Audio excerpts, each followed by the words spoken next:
Sobre el miedo y el horror, he elegido un Vajrapani, que es un bodhisattva tibetano. El budismo tibetano, contra lo que ocurre en los restos de los budismos, ¿no? De los budismos indios o japoneses o otros budismos chinos, hace mucho hincapié en el miedo, en el terror y en tener atemorizada a la población. Esto es muy extraño en Asia y yo creo que es una excepción, y quizá también por eso en Occidente nos ha interesado tanto el budismo tibetano, ¿no? Y muchos occidentales se convierten al budismo tibetano porque es el que más tiene que ver, yo creo, con nuestra religiosidad del libro, ¿no? Con esa idea del miedo y el temor y vivir pensando en el castigo. He elegido a este personaje que hay que imaginárselo en esos monasterios oscuros en medio del Himalaya, en una situación muy inhóspita, que se representan con las fauces abiertas, a veces bañados en sangre, y realmente son muy espectaculares. Claro, la imagen está iluminado, pero cuando uno va a estos templos son personajes terroríficos que surgen de la oscuridad y que representan pues nuestros miedos más profundos, ¿no? y lo más oscuro del ser humano.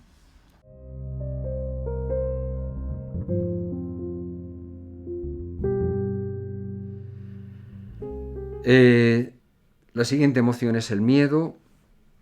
Bueno, aquí también traído un mito que es la cabeza de Medusa, una representación por parte de Carballo de la cabeza de Medusa. Freud lo comenta, para él evoca el terror a la castración, no tanto porque la cabeza es una cabeza cortada, como porque los cabellos, ¿no? Son serpientes, digamos que evocan lo que sería lo contrario, ¿no? a la castración, ¿no? Una figura fálica, imaginariamente fálica, que evoca en realidad justamente lo que falta, ¿no? Aquello que puede ser cortado, o ese falo faltante que para Freud se convierte en también una manera de entrar en la ley, ¿no? De aceptar o asumir la ley para protegerse de la castración imaginaria. Aquí hablaríamos más del aspecto imaginario de la castración, ¿no? Aquello que puede ser cortado y separado del cuerpo. Respecto al miedo también hay una obra de Klimt que se llama Muerte y Vida. No la puedo pasar ahora. En Muerte y Vida también se produce un contraste entre una representación de la muerte que se va acercando a unas figuras muy coloridas, muy vitales, en diferentes, algunas dormidas, en diferentes momentos.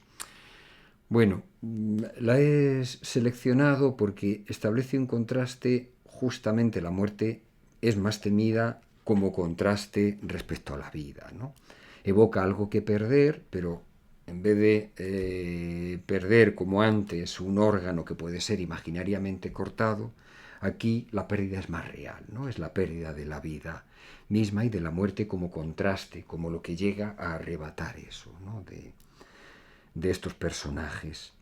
Por tanto, aquí la pérdida no es tanto en el plano imaginario, sino que es en el plano más real, ¿no? Como aparición de la muerte que arrebata la vida. También respecto al miedo, de nuevo una obra de Goya,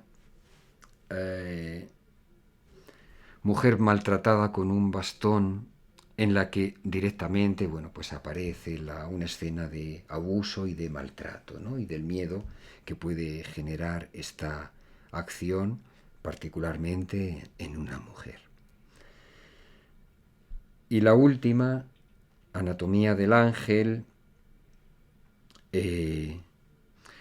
donde Fini establece un contraste muy llamativo entre, aquí no es tanto entre la muerte y la vida, sino entre la belleza y lo terrible, ¿no?, de la muerte. Aquí la muerte aparece no tanto como contraste de la vida, sino como contraste de la belleza.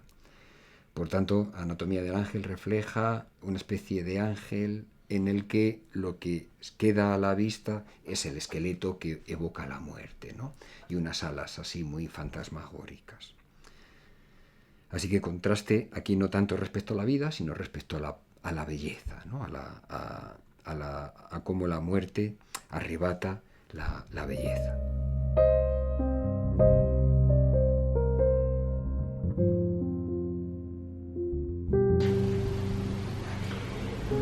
Yeah, of course, I could not make a choice without Picasso. Yes, the horror of the war, expressed in many ways, but even the fact that almost in the central position of the large painting, the horror is expressed by the horse. And if even a beautiful animal, intelligent animal as a horse expresses that expression, for me it's even stronger than something we see every day in journal. So by expression by man. For me, this is one of the first paintings I saw myself in visiting a museum, because there is one in the art museum, National Art Museum in Brussels, one of this screaming Pope in a kind of prison, that you don't really know what kind of prison it is, because the prison is the same gold as his chair, so he's a little bit imprisoned in his wealth and incapable to move. I chose it for fear, but fear in the nervousness way. Okay, that's it.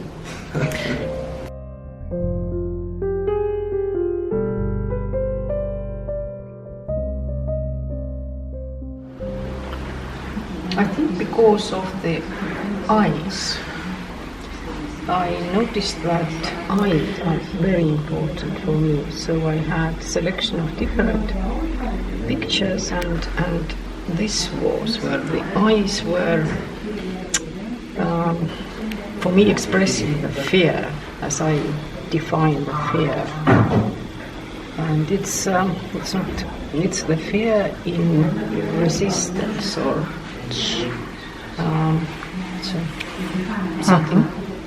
something like that. So it seems that he doesn't know what to do.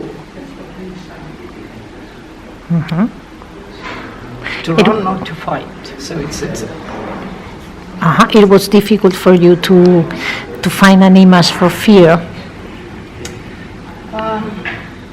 Yes, I looked several of them. And I didn't want to choose something that's well known.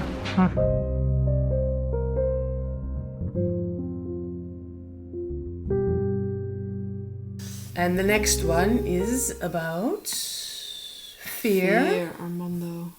Yeah. Yes. He's also a Dutch painter, and he painted a lot about Second World War in black and white. Huge painting. This is also a huge painting. I think it's 3 by 2 meters or something like that. Have you seen it in real? Yes. All right. Yes. Mhm. Yes. Did it scare you? Not really, doesn't make me scared, but I think it's benauwdheid. It's feeling, Yeah. it gives Yeah. this kind of feeling. Yeah. Yeah. Yeah, and it's hard to look at because it's really a strong image. It's really strong, made with black and white, and because it's so huge, and with the So big. material, Yeah. you really see the material. Yeah. Yeah. Yes, I think it's a very extreme way how to express yourself because it's black and white and it's a huge image. Yeah. And very strong. There's such a clear structure Yeah. as well. Yeah. It's hard to say why this is such a strong image, but it is. Yeah, it is.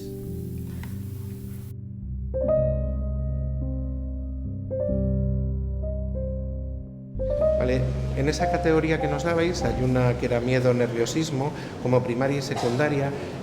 Puede encajar bastante bien la obra de Chagall, Casa Gris, 1917, porque aunque no es un momento en el que en Vitebsk, que su aldea, esté habiendo pogromos, sí los está habiendo en otras zonas de Rusia y seguramente eso le ha llegado. Está habiendo toda una situación de conflicto vinculada a la revolución y también estamos en medio de un escenario bélico que es el que está cruzando Europa en la Primera Guerra Mundial.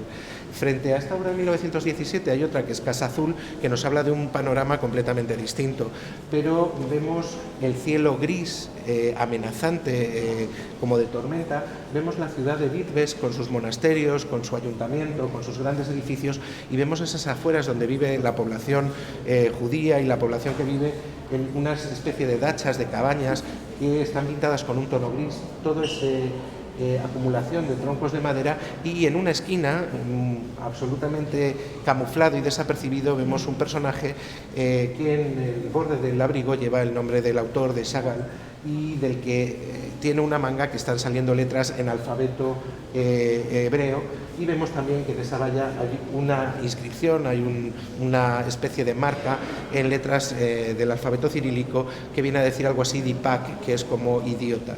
El personaje está con las manos sobre el pecho, pintado de gris, absolutamente disminuido, como queriéndose hacer pequeño, que es una situación que nosotros podríamos entender en ese código de lo que sentimos cuando tenemos miedo, cuando estamos asustados, cuando tenemos angustia, cuando nos hacemos, en el lenguaje coloquial, hacemos pequeños y queremos desaparecer, ¿no? Es como si Chagall en esta imagen quisiera desaparecer, camuflado, fusionado con ese fondo de paisaje. Pero Chagall siempre nos deja una ventana abierta y nos deja un espacio de esperanza, que sería ese espacio azul, ese trozo de cielo azul donde parece que puede haber una liberación o un espacio de libertad dentro de esta imagen. Vuelvo a incidir en lo mismo, o sea, es muy difícil pensar que a toda la gente le va a producir esa sensación de miedo o de sorpresa, o que se va a fijar en los mismos elementos.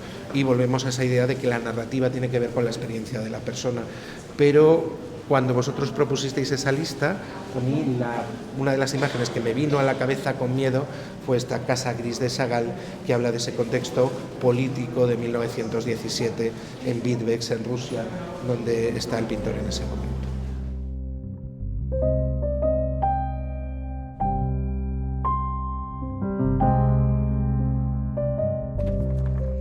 Esta imagen de Sue Williams intenta ser más complaciente, se llama nada menos, en la que vemos un rostro de mujer que está siendo penetrado por todos los agujeros posibles. Es espantosa. O sea, es quizá de todas las que he escogido la que más clara es y sobre la que menos cosas hay que decir, ¿no? Miedo, horror, humillación y tantos otros adjetivos espantosos. La imagen es espantosa en sí misma, no se puede decir más con menos, con un dibujo tan simple y tan escueto, de línea, apenas nada, de pintura, y con esa violencia que sugiere tan tremenda, ¿no? Pero luego la frase ya lo remata, o sea, intenta ser más complaciente, ¿no? O sea, no te quejes, que estás haciendo gestos, no cierres el ojo que no me cabe, ten cuidado, abre más el agujero de la nariz, en fin, no te pases, tía, no seas tan rígida y acomódate a la situación y, en fin, ayuda a que esto suceda, ¿no? Entonces todo el conjunto es tan explícito y convincente sobre toda la violencia sexual que es, bueno, no creo que tenga mucho más comentario.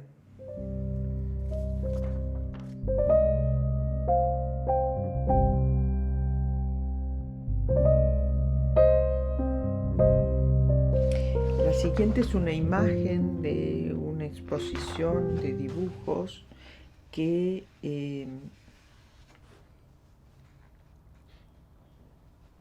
me parece muy inquietante. Y también pienso que en realidad podría perfectamente también significarse desde un lugar más benévolo, ¿no? Como de comunicación, de intercambio, pero yo lo signifiqué desde el comienzo como desde esa sensación persecutoria que tan familiar de el otro sabe lo que estoy pensando, o es decir, como si fuera una representación muy gráfica de la intersubjetividad. El otro sabe lo que a mí me pasa y sabe que yo estoy tratando de enterarme, de saber qué le pasa a él. Es decir, es como desde una situación de mutua aprehensión o desconfianza o desconocimiento. Hablo de miedo, de descontrol, de alteración y de escindido también en ese sentido de lo que está puesto en el otro, lo que el otro pone en mí, y eso, la posibilidad de proyectar en esa fantasía de qué está pensando y por qué y cómo me piensa o cómo me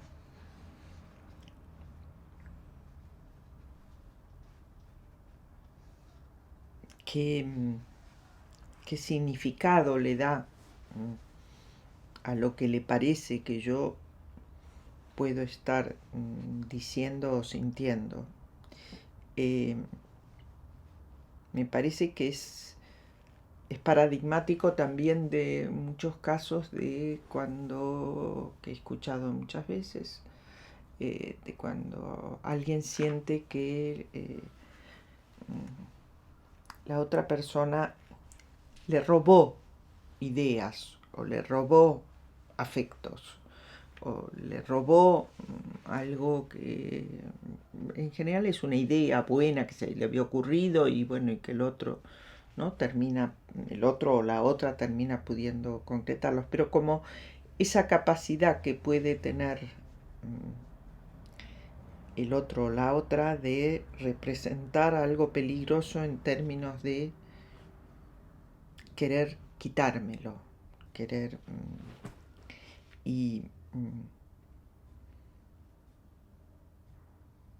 querer hacerme daño.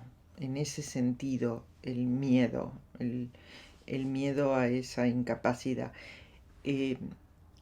También creo que podría tener diferentes significaciones, porque otra puede estar mucho más ligada a el temor más literalmente paranoide de el otro espía mis ideas, ¿no? El otro, o sea, no desde la percepción más superficial de lo intersubjetivo, sino desde algo mucho más patológico de se está enterando, ¿sí? Sabe lo que estoy pensando, como esa fantasía que en muchos casos de brotes psicóticos aparece sobre que los demás adivinan lo que estoy pensando o me meten ideas en mi cerebro o me roban ideas. Es decir, toda esta cuestión que alude al descontrol sobre la producción de mi psiquismo,